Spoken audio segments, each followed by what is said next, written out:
मी रोहित रामाने, आजोबांचा नातू. सोमवार 16 डिसेंबर रोजी आजोबांना चक्कर येऊन घरी पडले. घरी पडल्यानंतर हॉस्पिटलला नेलं होतं. हॉस्पिटलला नेलं, उपचार चालू होते. त्यांची कंडिशन थोडी गंभीरच होती. त्यातून डॉक्टरांनी उपचार चालू केले. त्यातून मृत्यू घोषित केल्यानंतर आम्ही सगळी प्रक्रिया चालू केली. घरी येताना अचानक स्पीड ब्रेकरवरून 1-2 वेळा त्यांना धक्के लागल्यानंतर जरासं त्यांचं श्वासोच्छ्वास झाल्यागत झाला. हाताची बोटे अशी हलण्याची हालचाल बघून ॲम्ब्युलन्स साईडला घेऊन एकमेकांनी विचारलं, असं बघितलं. त्यानंतर जरा साधारण वाटल्यानंतर लगेचच गाडी डी.वाय. पाटील हॉस्पिटलला घेऊन गेलो. तिथे कंडिशन अत्यंत गंभीरच होती. पण डॉक्टरांना म्हटलं, काय असेल ते असेल, तुम्ही तुमच्या पद्धतीने उपचार करा. काय होईल ते आता आमच्या नशिबाची साथ. म्हणून डॉक्टरांनी उपचार चालू केले.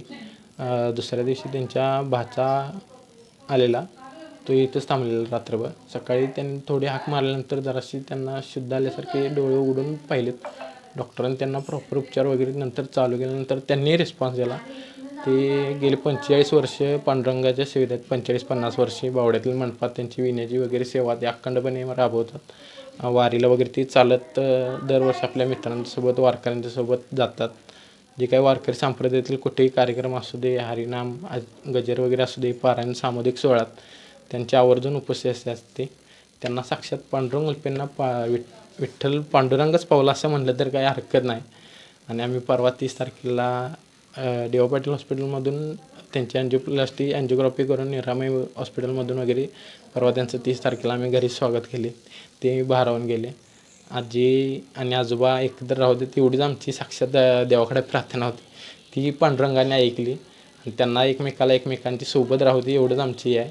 त्यांना कोणती एक मुलगीच आहे. एकमेकांना आता इथून पुढे त्यांची सोबती चांगली राहू देत एवढीच विठ्ठलाचरणी प्रार्थना. धन्यवाद. सगळं सांगायची काही गरज नाही. कुठेतरी लाखात एक अशी घटना घडत असते. तुमच्या मागं पांडुरंग होतात म्हणून तुम्हाला म्हणणार. तर हे कसं वाटते आणि याच्या पुढं मग आणि परत तुम्ही हट्टेकट्टे झाल्यानंतर आणि परत वारी वगैरे त्या सगळ्या करणार ते चालू ठेवणार. वारी माझ्या शेवटपर्यंत चालू राहणार. जोपर्यंत आहे तोपर्यंत. ज्या दिवशी म्हणजे हे झालं होतं त्या दिवशी काय वाटलं? काय वाटलं म्हणजे काय, मी नेहमीप्रमाणे 5-5:30 6ला पूर्ण आलं की जरा बसायचं, चहा घ्यायचा, जरा इकडे तिकडे करायचं. इकडे तिकडे सगळं चहा घेतला. जरा म्हणलं आता पाईप लावायचे चाललं. पाईप लावली, पाणी भरलं आणि पाणी भरल्यावर इथे येऊन बसल्यावर घाम आला. घाम म्हणजे बेफाम घाम आला. असं काय लागलं म्हणून मी बाहेर वाऱ्याला जावं म्हणलं. वाऱ्याला गेल्यावर जराशी आंबट गुळणी आली पाण्याची गुळणी पडल्यावर तिथून माझं फिरलं सगळं. तेव्हा काय मला काहीच माहिती. तुम्हाला एक कळालं की हॉस्पिटलमध्ये नेलं, त्यानंतर मग परत आणलं आणि परत तुम्ही जिवंत म्हणून परत नेले. त्या सगळ्या गोष्टी कळाल्यानंतर तुम्हाला त्यानंतर काही नाही ना. मला इथं आणल्यावरच कळालं.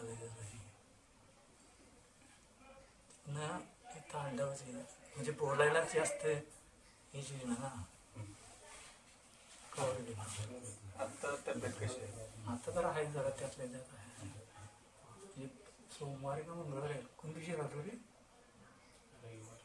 सोमवारी आलो त्या दिवशी संध्याकाळचं. सोमवारी संध्याकाळी त्यापासून जरा औषध खाल्यापासून जरा माझं मी जातोय, माझं करतोय, लग्न करतोय, संडास बाथरूमला जातोय. एवढं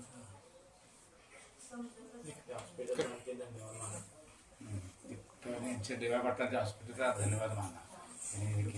डी.वाय. पाटलाचा शुभेच्छा, आशीर्वाद. हॉस्पिटलच्या स्टाफचा धन्यवाद माना. डॉक्टरचा धन्यवाद.